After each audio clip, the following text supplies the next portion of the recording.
De nombreuses fois, j'ai entendu des frères antillais faire des réflexions très négatives à l'égard de l'Afrique et des Africains. Mon problème est que c'est le résultat d'une coalition internationale dans le cadre du conflit cosmique où les médias du monde entier se sont ligués contre ceux qui ne sont pas décolorés.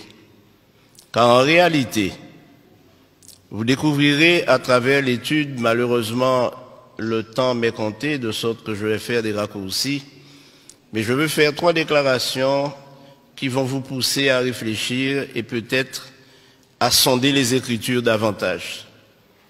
La première, c'est que la Bible a été écrite pour que les Africains sachent que Dieu est leur Dieu.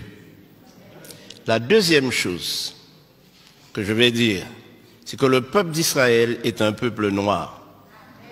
Et la troisième chose que je dirai, c'est que nous, Antillais, descendants d'esclaves, il y a probablement parmi nous des descendants des tribus d'Israël.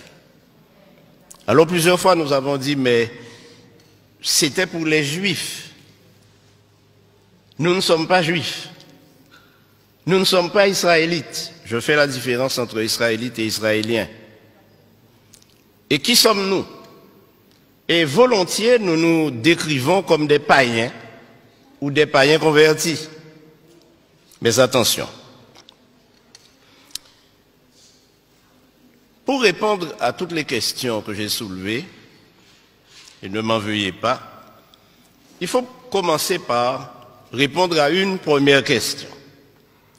Où Dieu a-t-il planté le jardin d'Éden? Alors certains me diront toutes sortes de lieux géographiques. Mais si nous lisons attentivement, et j'aimerais, frères, vous dire que lire la Bible n'est pas suffisant. Mais ce qui est important, c'est de sonder les Écritures, questionner notre foi et questionner nos pratiques. Mais j'aimerais vous inviter à lire en Genèse chapitre 2 pour découvrir que le jardin d'Éden était en Afrique centrale. Je pourrais m'arrêter là et vous laisser partir frustré. Et probablement vous posant des questions en vous disant, mais ce pasteur qu'on a invité aujourd'hui, d'où vient-il? Qui est-il? Quel étrange personnage. Mais vous savez, mes amis, je suis né dans l'église adventiste, mais je n'étais pas adventiste quand je suis né. J'ai grandi dans cette église et année après année, j'ai répété ce que dit mon église concernant la parole de Dieu. Mais le Seigneur m'a fait prendre conscience de la nécessité d'étudier la Bible sans préjugés. Et en tant que fils d'esclave, le premier préjugé que nous avons développé tous ou presque, c'est que tout ce qui est bon ne vient pas de chez nous, mais de l'extérieur, oubliant que tout ce que nous avons accumulé comme conception de notre religion vient du Code noir. Et le Code noir stipulait que les Africains ou les hommes de couleur noire n'ont pas d'âme, ne sont pas capables d'adorer et ils ne peuvent pas avoir un Dieu autre que le Dieu de leur colon, de leur maître. Donc, les hommes de couleur noire ne peuvent pas avoir un Dieu autrement que blanc. Et voilà ce que nous avons cultivé. Et jusqu'à présent, nos enfants, nous leur montrons un Christ blanc, nous leur montrons des anges blancs, et quand nous parlons de Dieu, nous pensons même déjà, nous l'avons déjà coloré en blanc. Mais mes amis, la Bible m'enseigne autre chose. Tout à fait autre chose. Et quand je lis la répartition des nations sur terre, je me rends compte que nous sommes tous cousins et cousines. Car nous sommes tous mon cher Max, des descendants de Noé. Tous descendants de Noé, à travers ses fils. Or, le seul fils de Noé qui était un albinos, donc blanc, c'était Japheth. Mais Sem et Cam, ou Ham, puisque Cam c'est francisé, étaient noirs. Les Sémites sont des noirs. Les descendants de Sem sont des noirs. Et les descendants de Cam sont des noirs. Et c'est la Bible qui le prouve. Dans la généalogie de Jésus, il y a plusieurs Cananéens. Plusieurs femmes cananéennes ont enfanté avec des Sémites ou des Couchites. Vous savez, quand nous lisons la Bible, frères et sœurs, nous ne la sondons pas. Lorsque nous arrivons sur les généalogies, sur le livre des Chroniques, nous passons au chapitre suivant ou au livre suivant. Mais lorsque nous lisons les généalogies et les chroniques, alors la Bible nous parle différemment et résonne dans notre esprit maintenant qu'il s'agit de nous-mêmes. Frères et sœurs, notre religion n'aura aucun sens si nous nous mettons à imaginer notre religion à travers la religion des autres. Dieu ne nous a pas été prêté par les Blancs, puisque Dieu est le Dieu des Noirs. Nous ne pouvons pas prétendre suivre une religion que nous avons reçue de ceux qui nous ont évangélisés. D'ailleurs, ceux qui nous ont évangélisés, ils ont commencé par nous tuer lorsque nous n'acceptions pas leur religion. Et j'aimerais vous dire que lorsque les esclaves ont été déportés de l'Afrique aux Antilles, en Amérique et dans les colonies, ils avaient une spiritualité. Ils adoraient Dieu. Ils le connaissaient. Et ce que le Code noir a fait, c'est de leur enlever ce Dieu qu'ils adoraient déjà pour le remplacer par un Dieu inconnu. Je crois que nous devons revenir à la parole de Dieu. Alors, mes amis, Abraham était un noir qui vivait dans un pays noir avec une femme noire, Sarah. Mais la question est, mais quelle est la couleur de Jésus? Qui ne s'est pas posé cette question? Une autre question pourrait être, mais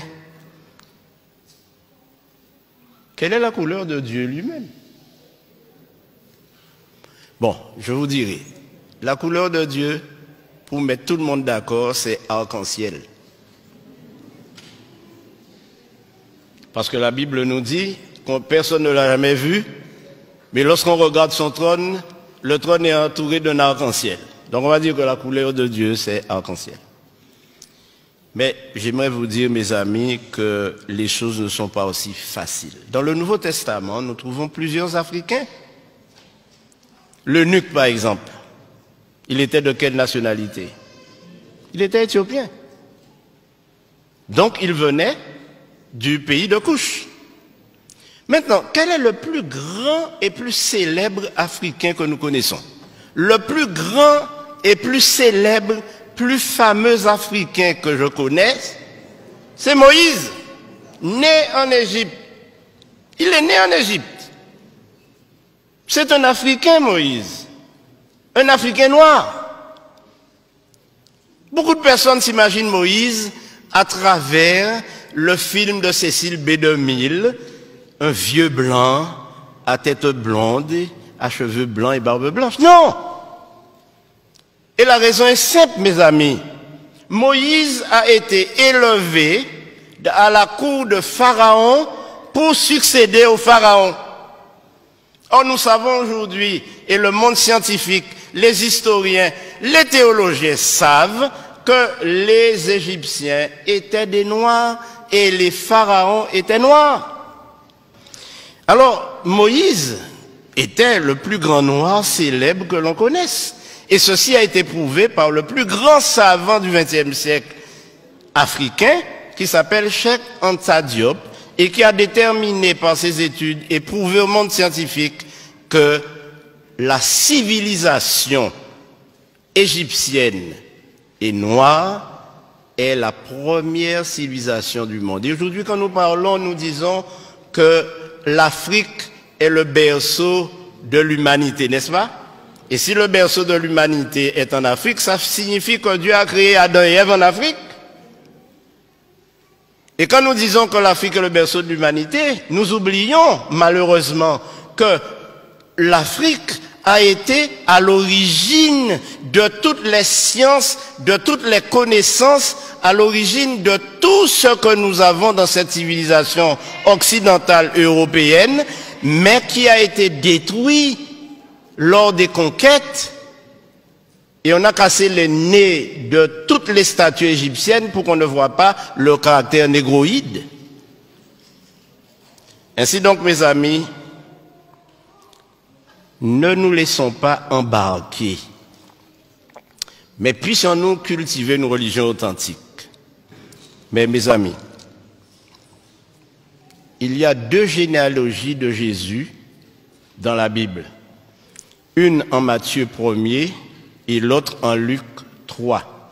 Ces deux généalogies, je vous invite à les lire, à les comparer, et vous vous rendrez compte qu'elles sont inversées, c'est-à-dire une commence par la fin et l'autre commence par le commencement. Mais pourquoi ces deux généalogies ont été données? La première, c'est que la généalogie en Matthieu prouve que Marie est bien la mère biologique de Jésus et elle était noire. À la question, mais quelle est la couleur de Jésus? Alors, si je vous dis que je ne sais pas, vous ne me croirez pas, après tout ce que j'ai dit. Mais ce que j'ai découvert en étudiant les généalogies, c'est que toute l'ascendance de Jésus, depuis Abraham, est de lignée noire, sémite et cushite. Alors évidemment, la conclusion est simple. Ne me faites pas dire que Jésus était noir, mais si vous me le faites dire, je le dirai. Alors, en Jean 8, 32, le Seigneur Jésus-Christ lui-même nous dit, vous connaissez ce texte?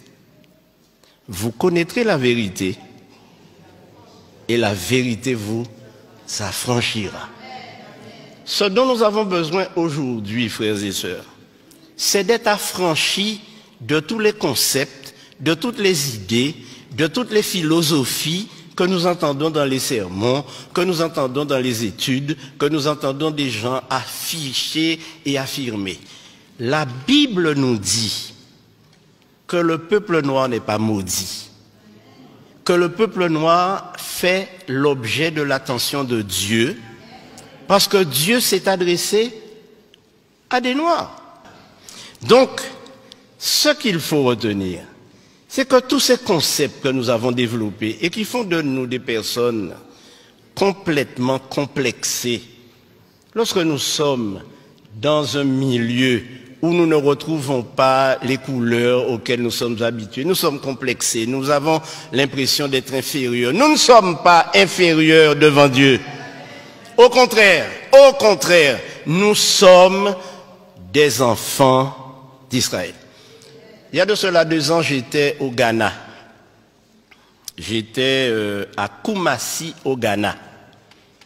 Et là, j'ai rencontré de nombreuses personnes qui m'ont dit, nous sommes des descendants de Siméon. Et ceci a éveillé mon attention. Mais savez-vous ce qui s'est passé? Lorsque les Romains sont entrés à Jérusalem et qu'ils ont commencé à persécuter les enfants d'Israël, qui étaient des Noirs, ils se sont enfuis en Afrique de l'Ouest. Et c'est pourquoi aujourd'hui, pratiquement toute l'Afrique de l'Ouest est peuplée de descendants d'Israélites. Cherchez et vous trouverez à Man, en Côte d'Ivoire, des descendants de la tribu de Dan. Et si vous allez jusqu'en Afrique du Sud, vous trouverez les Lemba, qui eux aussi sont des Israélites, qui pratiquent tous les rites juifs sans avoir été évangélisés par aucune nation. Alors mes frères, Simon de Cyrène, c'était un noir. Mais je terminerai par ce qui va vous renverser sur votre siège. L'apôtre Paul était un noir. Et je vous donne la référence, lisez-la à la maison. Acte 21, versets 37 et 38. Quand l'apôtre Paul s'est présenté, on lui a posé la question, mais n'es-tu pas cet Égyptien qui soulève des foules? S'il était pris pour un Égyptien, Paul n'était rien d'autre qu'un nègre marron, comme moi-même.